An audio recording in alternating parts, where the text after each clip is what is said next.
finally a version of the map that has a working geyser.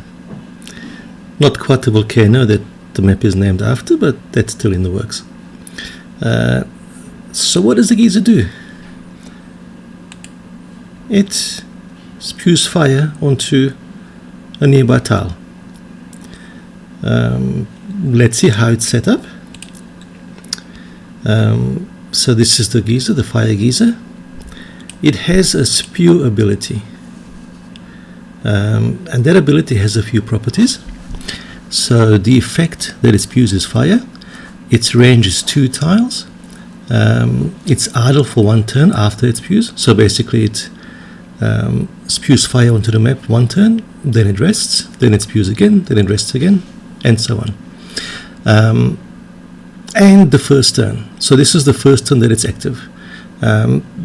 This property was added to make it possible for map makers to design dormant map structures. So map structures that don't do anything for a while and then they activate at some point during the game. This particular geyser is active from turn 1.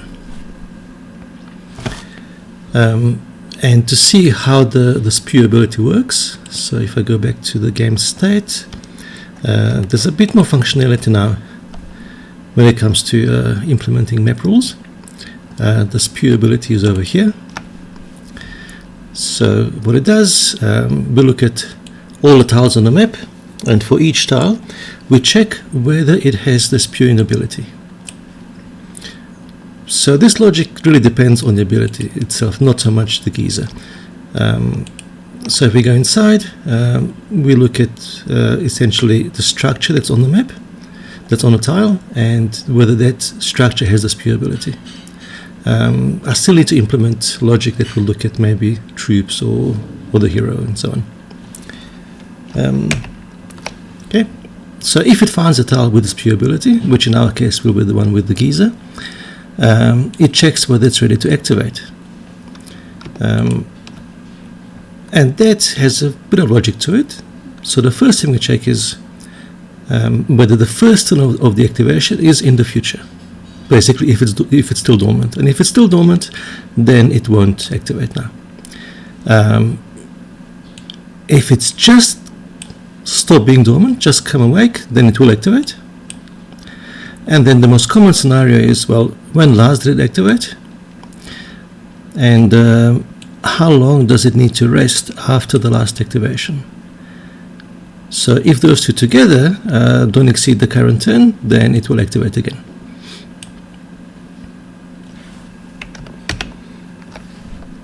Alright, so if it is ready to activate, then we just need to figure out which effect we need to spew. In our case it's fire.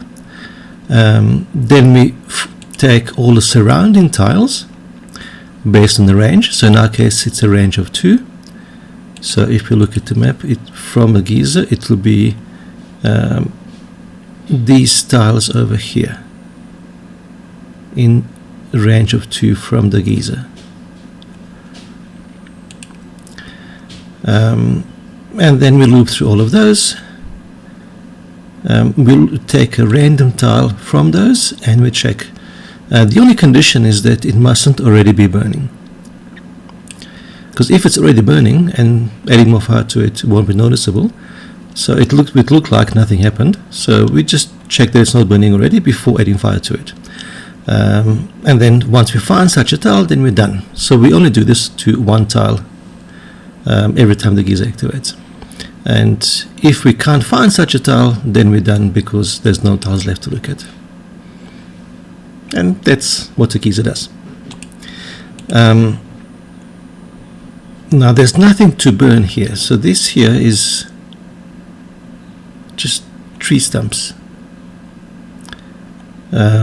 which is essentially the leftover trees from the previous time it burned.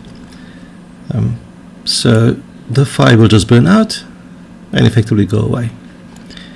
Now that's implemented,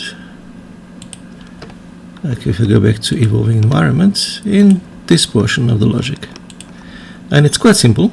So for all the tiles on the map, we check whether the tile is burning and whether it can continue burning. So not just means that if it can't continue burning, then we remove fire from it. And the condition for whether it can continue burning, there are two parts to it. One is whether it's flammable, so which means there's some vegetation on it that can burn, or the terrain itself is burning. Now that's the case with the river of lava that we have over here.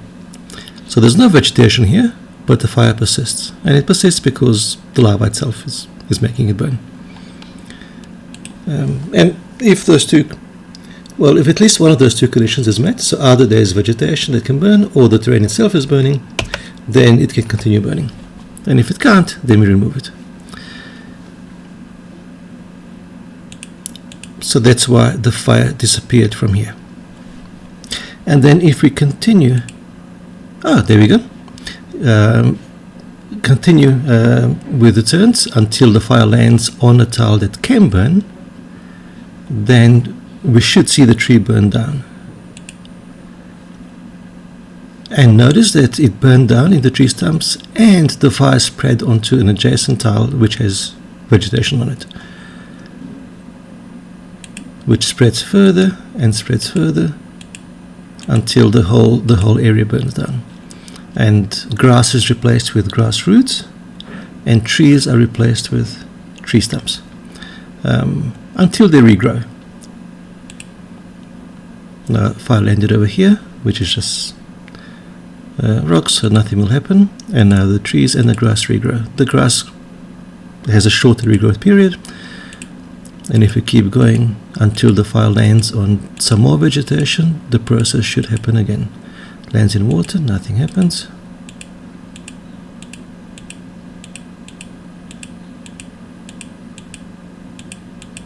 Okay, finally landed on grass, and now this whole area should burn down.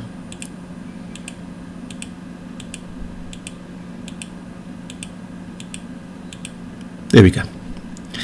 Now, how does that effect happen? So if we go back to game state and evolve environment, we have the logic to spread fire, and that's quite similar to the logic to burn out. So we look at all the tiles, and for each tile we check whether it's burning and whether it can continue burning. So it's just the opposite of the previous logic. If it can continue burning, then we look at the surrounding tiles, and for each of those tiles we check that it's not currently burning and that it's flammable, which means that it can catch fire, and since there is fire on a tile next to it, we basically set fire to it as well. And that's all that does.